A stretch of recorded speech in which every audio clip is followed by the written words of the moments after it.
안녕하세요, 제이지입니다. 오늘은 아직도 전 애인의 페이스북을 염탐하고 있나요? 에 대해서 말씀드려 볼게요. 그럼 바로 시작할게요.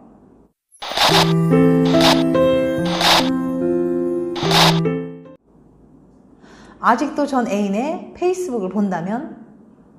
김대리는 출퇴근길에 무의식적으로 핸드폰을 켭니다.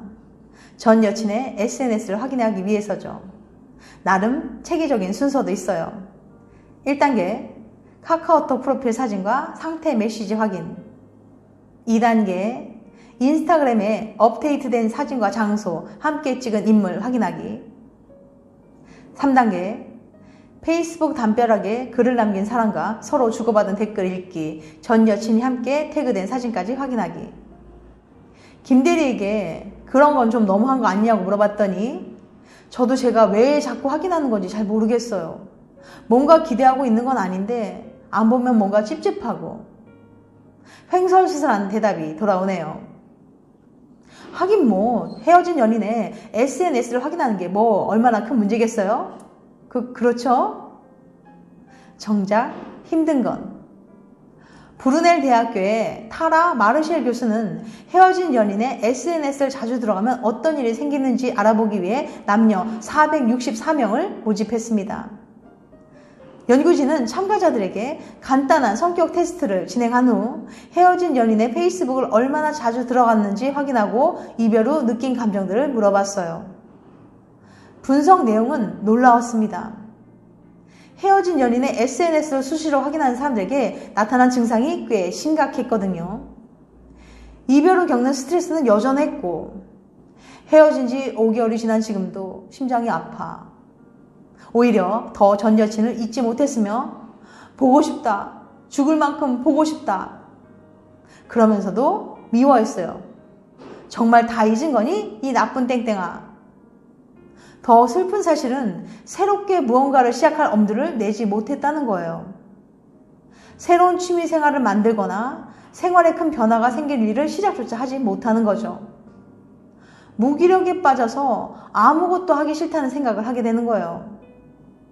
직접 보는 것도 아니고 그저 SNS를 통해 보는 건데 어떻게 이런 결과가 나온 걸까요? 별일 아닐 줄 알았지? 과거 진행된 연구에 따르면 헤어진 연인의 SNS에 들어가 본 사람은 전체 50에서 75%라고 해요. 그만큼 쉽게 할 수 있는 일이고 다른 사람들도 다 한다고 생각하니까 그다지 나쁘지 않을 거라고 생각한 거죠. 하지만 그것은 정말 큰 착각이에요. 실험에 따르면 전 연인의 SNS를 훔쳐보는 건 직접 만나는 것보다 오히려 더 안 좋은 영향을 끼쳤어요. SNS에 들어가지 않았다면 몰랐을 헤어진 연인의 일상적인 모습을 더 샅샅이 알게 되니까요. 나와 헤어진 뒤 즐겁게 지내는 모습, 다른 이성과 친하게 지내는 모습을 적나라하게 확인하게 되는 거예요. 그것도 자기 손으로 직접 클릭해서요. 사실 이런 행동도 집착이에요. 당신과 헤어진 연인이 당신 모르게 매일매일 SNS에 들어와 당신이 어떻게 지내는지 확인하고 혼자 화내고 슬퍼한다고 생각해 보세요. 약간 좀 무섭지 않나요? 헤어진 연인을 못 잊어 슬픈 마음은 알겠지만 SNS 염탐은 두 사람 모두에게 좋지 않습니다. 특히 당사자에게요. 그럼 어떡하죠? 이쯤 되면 이런 생각이 들어요. 도대체 그럼 어떡하라고? 이별한 뒤엔 시간이 약이라지만 당장 어떻게 해야 할지 모르겠다면 일단 친구 삭제는 하지 마세요. 그게 무슨 소리냐고요? 결과를 분석하던 마르셀 교수가 재밌는 현상을 발견했는데요. 헤어진 뒤에도 SNS 친구를 그대로 유지하는 경우 나쁜 영향이 현저히 줄어들었다고 합니다. 친구를 유지한다는 건 언제든 상대방의 계정에 들어가서 상태를 확인해도 괜찮다는 말이죠. 오히려 연인의 일상에 대한 궁금증이 줄어들고 감정을 정리하는데 효과적이라고 해요. 전 애인과 막상 친구하니 별로 안 궁금하네? 이런 생각이 드는 거예요. 물론 이 방법에도 한계는 있습니다. 헤어진 연인을 잊는데 도움이 되지만 새롭게 무언가를 시작하거나 개인의 성장을 이루기는 어렵다고 하네요. 이별은 원래 힘들어. 혹시 지금 이 영상을 보고 뜨끔하신 분 계신가요? 그렇다고 해서 당장 전 연인의 SNS에 안 들어가겠다고 약속할 수는 없을 거예요. 그렇게 쉽게 끊어낼 수 있었다면 애초에 진짜 끝냈을 테니까요. 하지만 줄이려는 노력이 필요해요. 헤어진 전 연인의 SNS에 들어간 행동은 당신 손으로 당신을 괴롭히는 거예요. 이별 후 감정 정리가 잘 안 되고 힘들어하는 분들이 계신다면 지난 영상 이별 후 겪는 감정 변화의 5단계를 보시면 도움이 되실 것 같아요. 여기에선 간략하게 정리해 드릴게요. 키블러-로스의 연구에 따르면 애착을 박탈당한 사람은 현실 직시까지 5단계의 감정 단계를 겪는다고 합니다. 이별 후 겪는 감정 변화의 5단계. 1단계 현실 부정. 이별 후 첫 번째 드는 감정은 현실 부정이에요. 그동안 달콤한 말들을 속삭이며 행복했던 추억을 뒤로한 채 헤어지자는 말 한마디로 모든 게 끝이 났다는 현실이 믿어지지 않는 거죠. 그렇기 때문에 상대방이 언제든지 다시 돌아올 거라고 착각하기도 합니다. 2단계 분노. 이별 후 두 번째 드는 감정은 분노예요. 더 이상 상대방과 애틋하고 사랑을 나눌 수 없다는 걸 받아들인 순간부터 적대감이나 그동안 마음에 쌓아두었던 상대방의 행동, 말투, 모습에 대해 분노가 끓어오르기 시작해요. 이 단계에서는 슬프고 공허함 같은 아련한 아픔보다는 분노와 억울함이 온몸을 휘감게 되는 겁니다.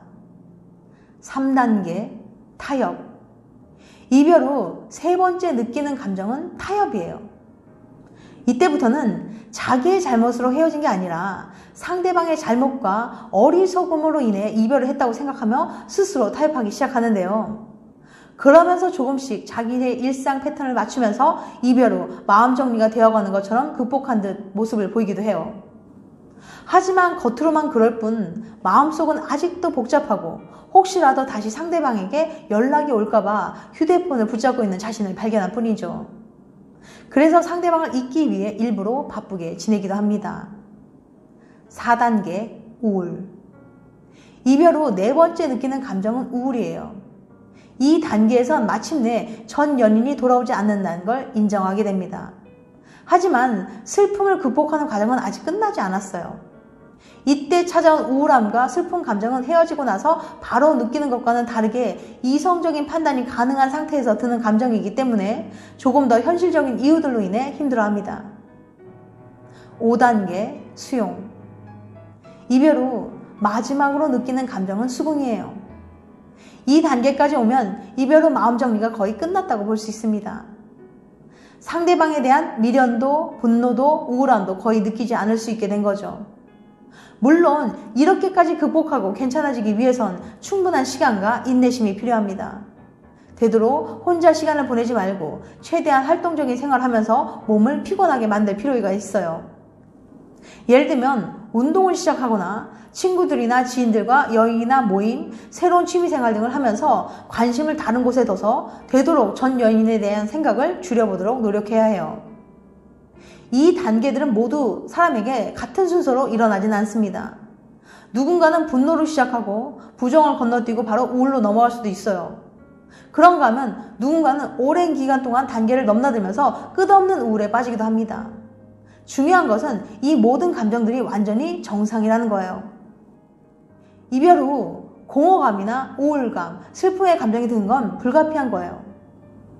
그러니까 이별의 각 단계를 이해하는 것만으로도 정서적으로 큰 고통을 줄여줄 수 있습니다.